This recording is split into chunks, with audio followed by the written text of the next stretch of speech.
Stakes and Stakes, Creating a Scene with Purpose and Consequence, a part of the LDSBR Online Conference 2018. I'm Ryan DeCaria. I'm a technical writer. By day, I write for a software company and do editing, and basically I translate tech speak to the user speak.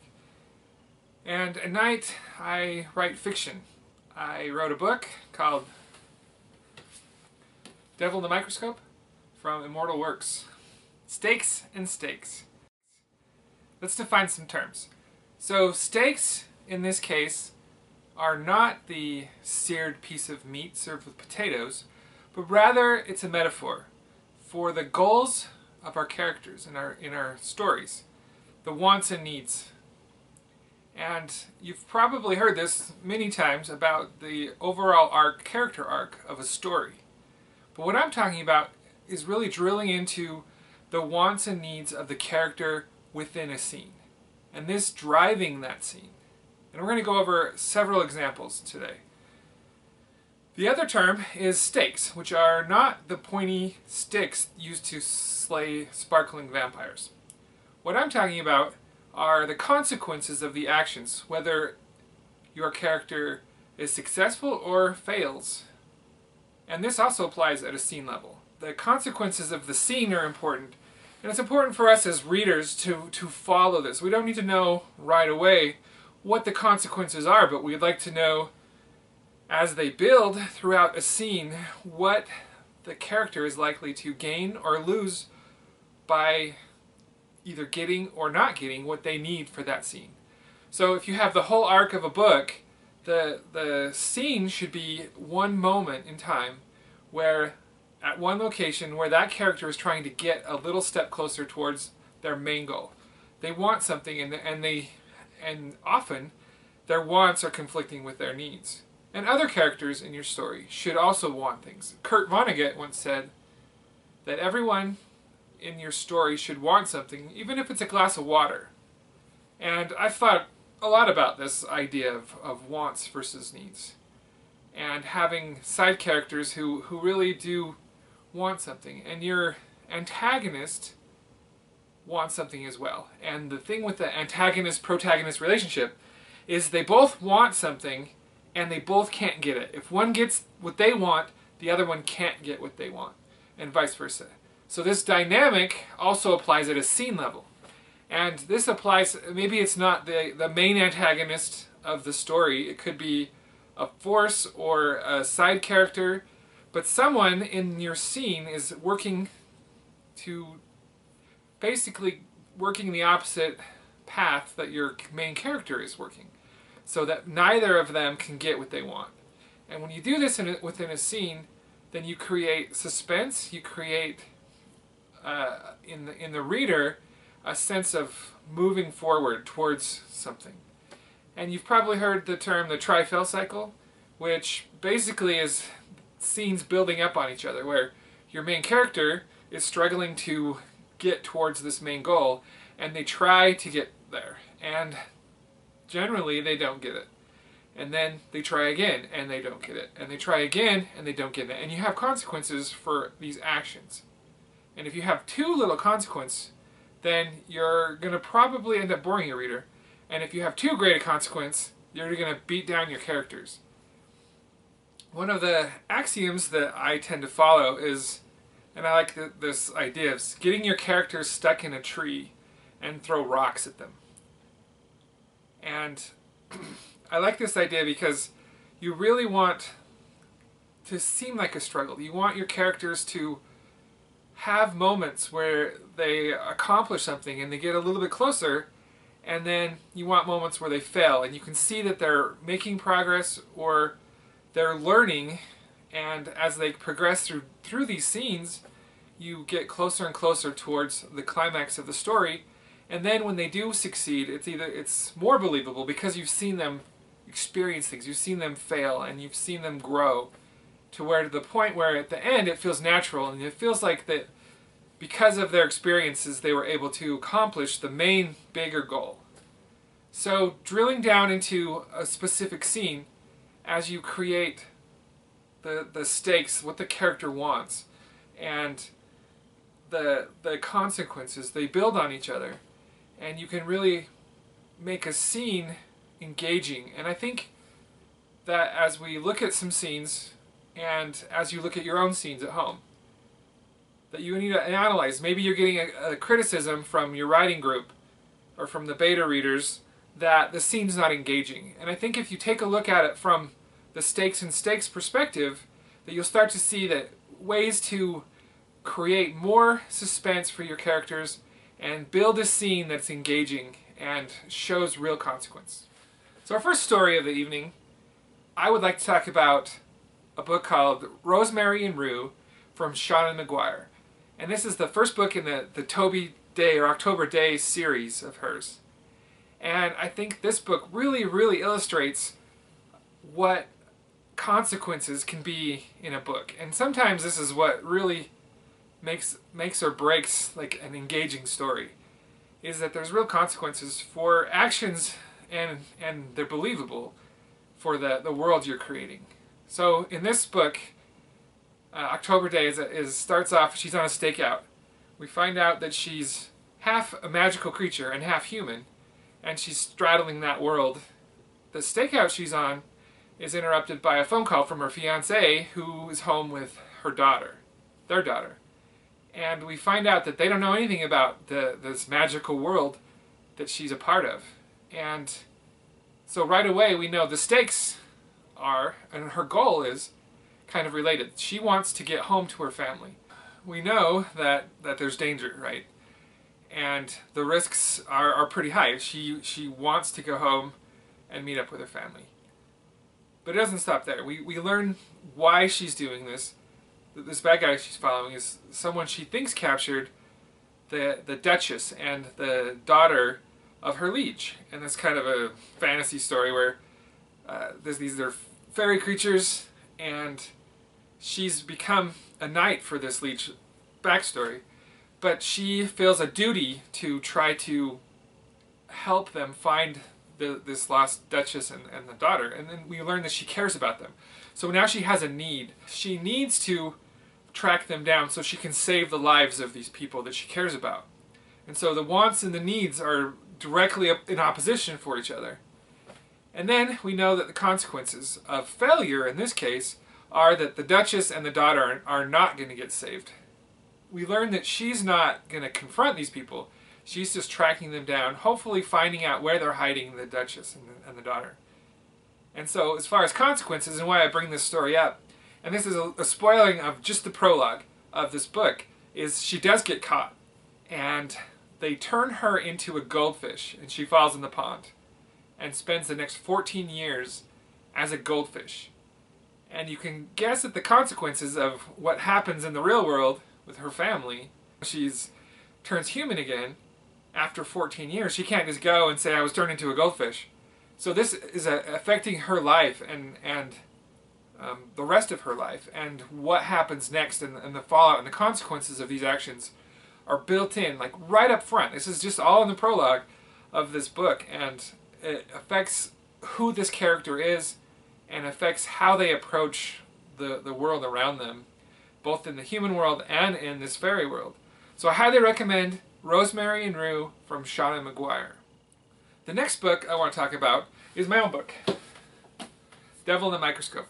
The one thing I really like about this book is how my minor characters, my side characters, all have individual goals. So this book is about mad science, and so the high school, I was able to take let's just say like a high school trope, right? I picked a character and started fleshing them out, what a high school trope would be. And then I took a mad science trope and managed to apply that lens of that trope onto this character and create something interesting that I found interesting and fun to do with the whole coming of age high school story with mad science. And each of these characters have a problem, they have consequences for this problem getting out, and they also have goals and wants and needs that come from the different things that are happening to them. And it was a lot of fun having my protagonist uncovering these mysteries of these characters. So I recommend Devil in the Microscope. The one I want to talk about is the first chapter. I present a character, and Annika, what she wants is to protect her friend, and we learn that her friend her friend's mom has a boyfriend that is a little seedy, and Annika is worried about her and is plotting using science to get him out of the picture, and she's kind of coming up with these weird plans. And her friend is like, no, don't, I'm okay, I can do this. And then, so we've established that there's consequences, that the friend may be in danger. And there's also consequences that Annika doing things with science could get herself in trouble. And we also learn that she has this need to protect people, right? This driving force. And then, midway through this first chapter of mine, she realizes that her rat is dying, and her rat is essential to her science fair project. So now we've discovered a new problem, that she needs to save her rat. And how is she going to save her rat? And why she needs to. And I think the why, one of the things that I want to talk about is how building upon the wants and needs and the consequences throughout the chapter can really add details and interest and keep your reader engaged. So in this case, she wants to save the rat because it's her pet. And we learn that, you know, that it's not just her pet, it's that the science fair is important to her, and that if she feels that if she loses the rat, then she will lose the science fair. But that's not really the problem. The problem is she's never lost a science fair before. And that this is a fear of hers, this fear of failure, this fear of losing the science fair is what's driving her to be awesome, to put so much work and effort into these science fair projects. And we start learning why. And it all involves her father, who she thinks is dead. And the only thing that she knows about him is that he's a scientist. And so now this problem of this rat is tied up in her emotions with her father. And the consequences of losing this rat are more involved with her feelings towards what she feels is living up to her father's legacy, who she's never met. And so when you decide whether she can save this rat or not, there's so many emotions with Annika that I felt like I've built a good engaging scene that's built upon these different elements. And so, Devil in the Microscope, you can find that on Amazon. Okay, the next story, I got a volunteer from our very own LDS beta readers. It's Melissa Maibas. And we're swapping chapters to critique each other. Alright, so I'm going to summarize Melissa's chapter. It follows a character, Rebecca, who's kind of a country girl. The era is New England, about the time of the witch trials, right? So you have that idea that there's a little bit of a witch hunt that has happened, and they don't want that, the characters don't want that to happen again. So we follow Rebecca as she's with her friends going home from school. And one of the friends is complaining that this guy in town, who's of a lesser social status than them, was bothering her. And at the outcome of this was she felt funny of something that he did. And we don't quite learn exactly what that is. But Rebecca's aghast that this person would have done this to her friend. And we learned that really all we learned, this is partly why I chose this chapter, is that her goal is to really get home and make a good dinner for her dad. And to me that was not gripping, not engaging. Even though I like the character, I like the dialogue, I like the action of the story. There was momentum, but the character just didn't, what they were striving to, just didn't capture me. So she gets this basket from her friend's house and is heading home, and this unsavory character, who's a lesser social status, jumps out at her, and they have this dialogue, and then he asks her to marry him. And the foreshadowing was a little bit there, right? We knew that this unsavory character was there. There was vague hints at witchcraft, and so we get this scene with these two characters, and she just wants to get home at this point, and he wants her to marry him, and she's not going to, and she's rebuffing him, and eventually he corners her and says, why not? and she says, "You're beneath me," which is something she probably should say at that moment, right? She needs to get away from this guy. That was the one way she could make her leave. The consequences of this whole scene is that she gets cursed. And that curse going into the rest of the book is the driving force of this story. So I think Melissa did a great job on a lot of this thing, of this chapter, as far as creating something that was interesting to read. But I think she can really improve the story by having Rebecca really have a want and a need that's driving her towards something.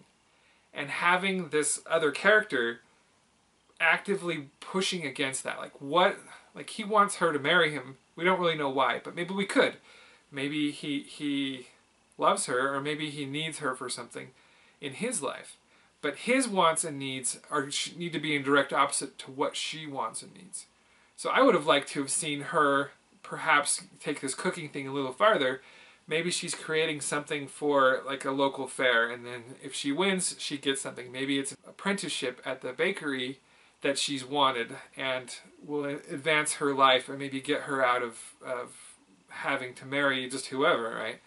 And if she can win this, and so she's got these things in the basket that she knows that she can use to create, and she's really has a skill, and we want to see her be successful in this skill.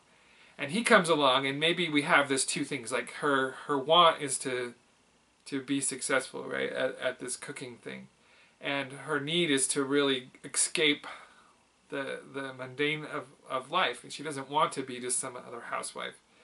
And then he comes in and threatens this basket. Maybe she's got eggs in glass jars of something, molasses or something, and he's actively trying to pull this basket away from her, and maybe it's going to fall, which it kind of does in that, but we don't get that sense of what's that important, other than maybe her father will be upset with her. But so in that way, his actions are directly opposite of her actions, and he just wants to get this out of her hand so he can slow her down, or so he can get her to focus on him.